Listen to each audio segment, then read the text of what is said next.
Our cabinets are made of 18mm thick particle board and have a melamine surface.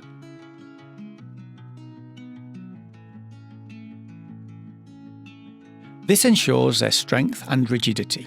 The cabinets have a dowel and cam construction.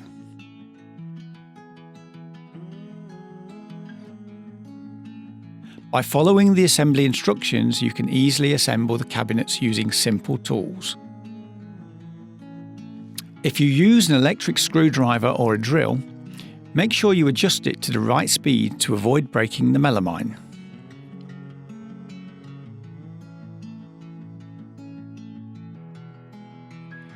Each cabinet serves a specific purpose in the kitchen.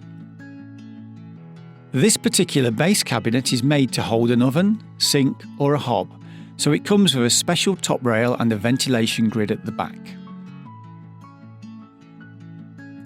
Read the assembly instructions carefully to be sure you get it right. By using a tri-square, you can easily make sure the angle of the cabinet is correct. A cabinet for a built-in extractor should be mounted without the bottom piece. You will learn more about how to install the hood in Film 5, Installing Appliances, Hobs and Sinks. The 20 and 30 cm width base cabinets need special attention if they are to house a pull-out. We highly recommend installation of the pull-out at the same time as assembly of the cabinet, otherwise you will need a special screwdriver, as shown here, to attach it to the cabinet.